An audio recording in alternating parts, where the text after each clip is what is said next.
और वहीं देखिए उत्तर प्रदेश की बात हो रही है तो उत्तर प्रदेश में अभी से ही लगातार आप कदम देखेंगे बढ़ते हुए नजर आ रहे 2024 को, और उसमें ही बहुत खास माना जा रहा है मंत्रिमंडल विस्तार को। यूपी में नवरात्र में मंत्रिमंडल विस्तार हो सकता है। ओपी राजभर मंत्रिमंडल में शामिल हो सकते हैं। जानकारी सोर्सेज के हवाले से दारा सिंह चौहान भी मंत्री बना जा सकते हैं। बड़ी बात यह है कि ओपी राजभर समाजवादी पार्टी के साथ थे चुनाव से पहले, और उसके बाद में उनका मोह भंग हो गया समाजवादी पार्टी के साथ, और फिर उन्होंने ज्वाइन कर ली बीजेपी। फिर वो बीजेपी के साथ आ गए और अब बीजेपी के साथ गठबंधन में है। वहीं दारा सिंह चौहान भी भारतीय जनता पार्टी में फिर से वापसी करते हैं। हालांकि दारा सिंह चौहान इससे पहले मंत्री थे बीजेपी की सरकार में ही, फिर उसके बाद विधानसभा चुनाव से पहले समाजवादी पार्टी में जाते हैं और फिर समाजवादी पार्टी से फिर वापस आते हैं बीजेपी। और चलिए अदिति नागर मेरे साथ जुड़े हैं, अदिति का रुख करते हुए। अदिति, एक तरफ मंत्रिमंडल विस्तार तो दूसरी तरफ कई मंत्रियों के नाम लोकसभा चुनाव के लिए।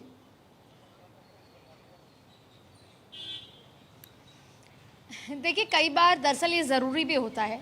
अब इसको बिंदुवार समझ लेते हैं पूजा, क्योंकि बड़ा कन्फ्यूजन है।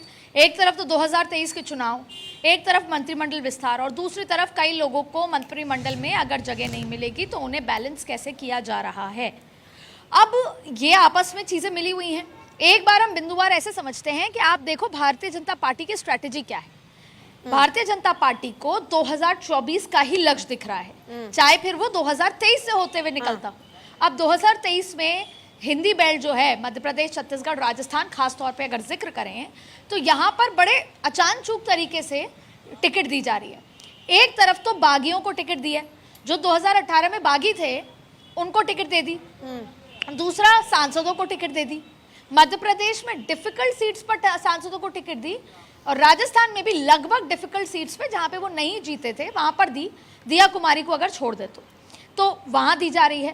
फिर दूसरा, कई ब्यूरोक्रेट्स को ज्वाइन कराया जा रहा है।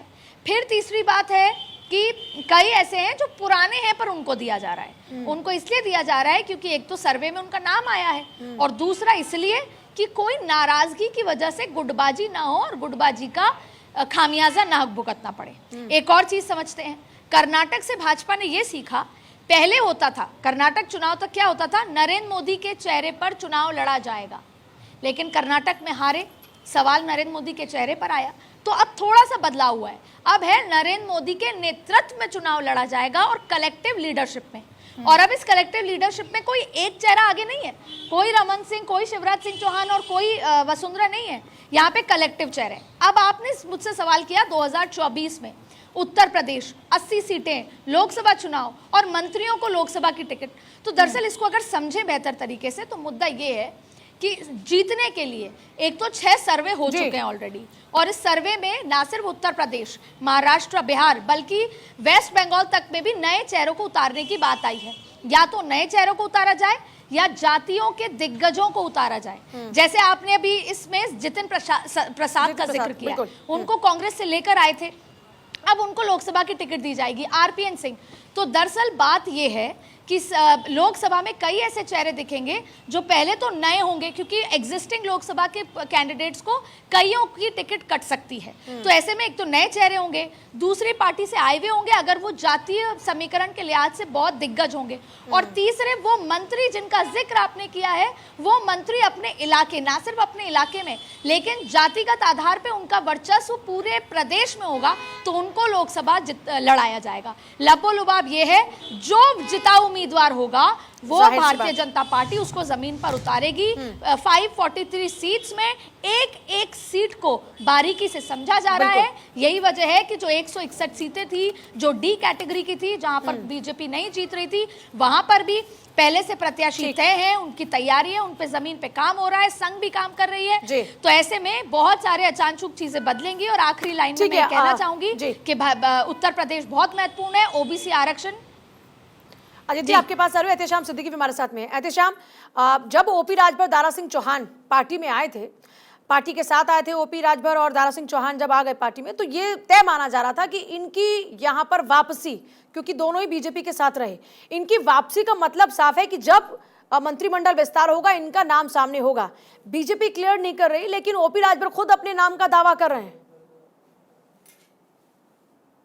जी हाँ, देखिए उत्तर प्रदेश की सियासत में इस तरह की बयानबाज़ी चलती रहती है, लेकिन जिस तरह से ओम प्रकाश राजभर पूरी तरह से मुतमईन हैं क्योंकि उन्हें पता है कि भारतीय जनता पार्टी पूर्वांचल में बेहद कमज़ोर है और उसको अगर बढ़त बढ़ा के चलनी है तो पूर्वांचल में उसको हमें अपने साथ लेना होगा क्योंकि पश्चिम में कहीं न कहीं जो दूसरी पार्टियाँ हैं, लोकदल वो उनके साथ नहीं है। तो ऐसे में भारतीय जनता पार्टी की मजबूरी होती है कि वो ओम प्रकाश को साथ में लेके चले और इसी ब समझौते के तहत ओम प्रकाश राजभर बीजेपी ज्वाइन किए हैं। अगर हम बात करें उनके साथ आने वाले लोगों में, भले अगर उनके साथ आने वाले लोगों में अगर हम बात करें तो जिस तरह से चुनाव हुआ था आगामी अभी मऊ का और वहां पे उसको बीजेपी को शिकस्त उठानी पड़ी, उसके बाद भी बीजेपी बहुत सोच समझकर ओम प्रकाश राजभर को अपने मंत्रिमंडल में शामिल करेगी। यहाँ तक की खबरें हैं कि दारा सिंह चौहान को भी मंत्रिमंडल में लिया जाएगा और पूरी कोशिश की जाएगी कि इनके बहाने पूर्वांचल को साधा जाए। इसके साथ साथ बीजेपी ये पूरी कोशिश कर रही है कि जो जातिगत समीकरण है, जातिगत समीकरण में जो उसके बड़े नेता है, जो इस वक्त कैबिनेट मंत्री हैं, जैसा कि आदित्य बता रही थी, उनको चुनाव कैंडिडेट के रूप में मैदान में उतारा जाए क्योंकि बीजेपी कहीं भी कोई रिस्क लेना नहीं चाह रही कि उत्तर प्रदेश का जो सियासी बिसात है जिसमें 80 लोकसभा सीटें हैं, यहाँ पर अधिक से अधिक सीटें उसको जीतनी है तभी वो दिल्ली का रास्ता तय कर पाएगी।